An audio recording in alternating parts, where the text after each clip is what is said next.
خدا داند و من دانم و تو هم دانیم که یک فلوس ندارد غیاثی رویدین. این بیت از نامه پیش از مرگ غیاث‌الدین ایوب‌زاده، یک کارمند امانت بانک از دهه روید نویه عینی است که شب 4 اکتبر در جای کارش خود را به دار آورد.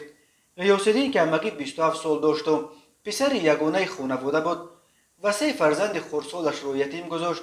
نامه پیش از مرگش را در کامپیوتر به شکل مراجعت به پدرش ایوب خوجوف نوشته است و در آن مفصل شرح می‌دهد که چرا دست به جان جوانی خود زد. غیاث‌الدین از پدرش خواسته است که این نامه را همچون وصیت او پیش از نماز جنازه‌اش به مردم قرائت کنند. حتی چند نفر را نام برده است که به نوشته غیاث‌الدین اراتور یعنی نطاقند و این متن را میتوانند خوب قرائت کنند. معلوم نیست که آیا این وصیت غیاث‌الدین جوانمرگ را اجرا کردند یا نه، ولی نامه آخرین او پرده از بسیاری از رازهای مرگ او را میبردارد و اسرار خودکشیش را میگشاید. در پی خودکشی این کارمند بانک فرضیه های مختلفی به میان آمدند و برخی حتی به امانت بانک در افتادند که شاید بالای کارمندش فشار روانی آورده است. ولی غیاث‌الدین در نامه‌اش نوشته است مشکلی که بار گرانش رشته زندگی او را قطع کرد ربطی به کارش در امانت بانک ندارد، بلکه 2 قاره اشکمبه دوران ما با فایزهای میان شکن یک بچه جوان را میانش را چنان شکستند که بیچاره بغیر از حلقه دار یگان راه دیگر نجات را پیدا نکرده است. بنا به نقل مرحوم او 2 سال پیش 150,000 سومانی مبلغی از امانت بانک گرفته‌اش را گم کرده است. یگان خانواده نفهمد گفته از حاجی حیار نام شخص به واسطه بابای تویک این پول را با فایز گرفتم. اول وی به من گفت که به مولت 1 ماه 5 فایز میدهی. من راضی شدم. به کدام خاطر؟ به خاطری که پدر، مادر و دیگر اعضای عائله نفهمند و شرمنده نشویم. اما شرمندگی از این زیادتر می شود به اندازه‌ای که تو حال شد.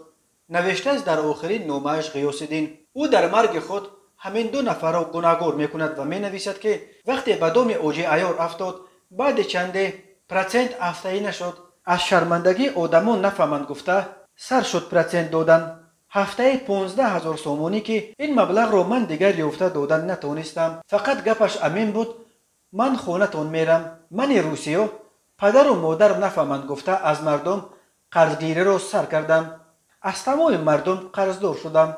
حاجی حیار در آخر فایز قرضش را هر روزه کرده هر روز به قرض غیاث‌الدین 15,000 سومانی می افزوده است. در نتیجه این بچه جوان 900,000 سومانی قرضدار شده است. او می نویسد که روز مرگش نه به بانک بلکه به دوشنبه پیش حاجی عیار رفته از وی التجا کرده بود که پرداخت قرض را به قفا پرتاید و به وی کمی مجال دهد. ولی حاجی عیار و بابای تویک برعکس فشار را بالای غیاث‌الدین بازم بیشتر کردند و گفتند اگر پول را ندهد به خانه اش می روند. غیاث‌الدین می گوید بعد این او تصمیم گرفت که دیگر ترک دنیا کند. او در مرگ خود مشخصاً حاجی عیار و بابای تویک را عیبدار می کند و به پدرش نوشته است که باید همه قرضهای جمع شده او را همین حاجی عیار پرداخت کند تا نسپارد از دعوا نگذرد. تاکید کرده از غیاث‌الدین در نامه‌اش این حاجی نه این پرسنچک او نخود حاجی را بخورد. نوشته است با خشم غیاث‌الدین و این بیت را در نامه‌اش اقتباس آورده است. کعبه را گفتم چرا تو کرته می پوشی سیاه؟ گفت شرمم آید از حاجیان روسیه. غیاث‌الدین در نامه‌اش چندین بار از پدر و مادر و اهل خانواده و هم از فرزندان خود عذر میپرسد که خود نخواسته همه آنها را غرق اندوه و ماتم میکند. به نزدش رفتم که اقلا یک کم تر کمکم کن. چه علاج نشد. این مردک مرا سراغ ماند و پرسنتهایش 1 روزه شد. روزش 15,000 سومانی. من دیدم که نمیشود. من به خودکشی دست زدم.